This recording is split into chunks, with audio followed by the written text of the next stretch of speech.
አልፍ ያልሰጠህ ገባክ እንዳልኩ ነው። ቀደም ፍቃደኛ ብትሆን እኔ የሀዘን የሚባለውን ነገር ከፈጣሪ መጣ ነገር ነው እንጂ ይሄ ዝም ብሎ የሚያስከፋን ሰው በደንብ አርቄ ምናምን እኔ በደንብ አርቄ ያኖረ ነበር። ግን አንተ ያው ነገር ውስጥ እንትን ትላለህ፣ ነገሮችን ታበላሽብኛለህ።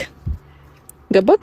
የፍቅር ሰው ሆነህ ልብህን ንጹህ አድርገህ እስከ መጨረሻው ድረስ አብረን እንድንሆን እፈልግ ነበር። ታውቃለህ ነገሩ በጣም ጥላችን የተመቸህም እየመሰለኝ ነው።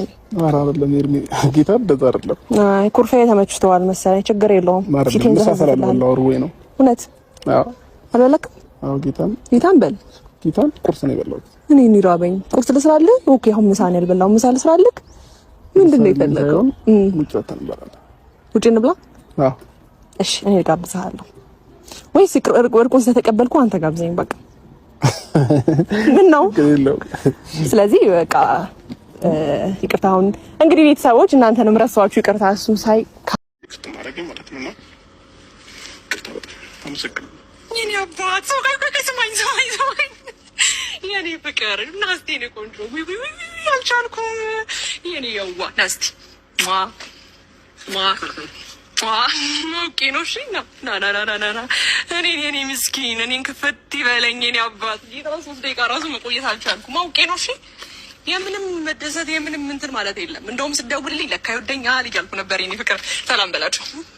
ሰላም አልካቸው እንዴ? ናሽ እኔን ደግሞ ሰላም በለኝ።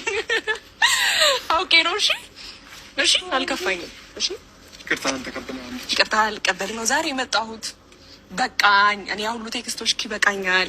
እውነቴን ነው። እና በደወልኩ ቁጥር እንኳን ሊከፋኝ ደስ እያለኝ ነበር። እውነቱን እንነጋገር ከተባለ ያበጠኝ እንዳ ባላነሳልክም የምሬ ነው። እና ይቅርታህን ዛሬ ተቀብያለሁ። አታውቅም? ይቅርታህን ተቀብያለሁ እያልኩህ ነው። አመሰግናለሁ በጣም እኔን ክፍል እንኳን ፊክስ ለመደራረግ ምናልባት እኮ አይታወቅም። ፈጣሪ እኮ አይታወቅም።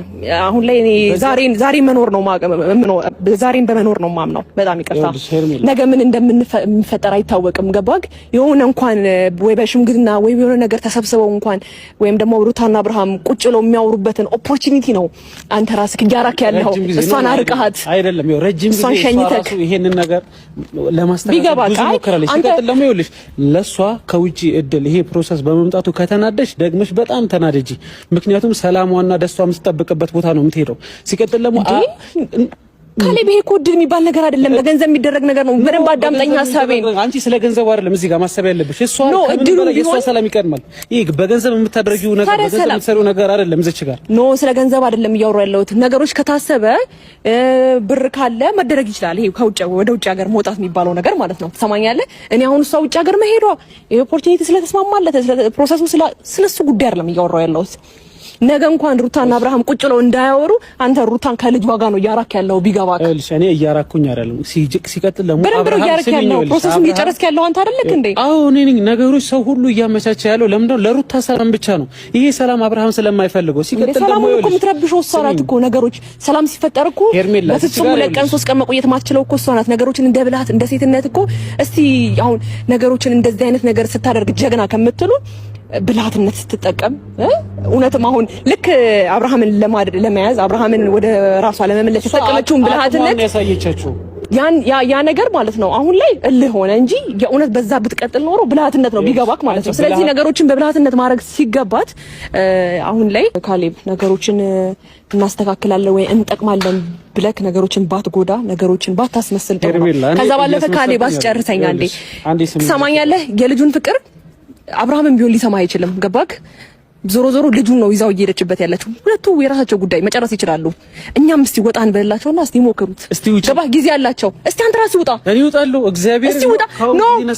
ኖ እስቲ ውጪ አይደለም እኮ እኔ ከአንድም 3 እኮ ወጥቼ አይተዋል። አንዴ እንደማመጥ ልጁን አርቀው እሱም አይለቅህም። ገባክ? ከዚህ ሀገር እሱን ለማስወጣት እየሞከርክ ህፃኑን ልጅ ለማውጣት እየሞከርክ ገና ይሄ የሚያክል ጩጬ ልጅ ከዚህ ሀገር እሱ ከሩታ ጋር እንዲወጣ አድርገህ ምንም አይሆን ከናቱ ጋር ነው የሚወጣው። ከናቱ ጋር ነው፣ ግን ደግሞ የአባት ፍቅር ማግኘት አለበት። ሰማኛለህ?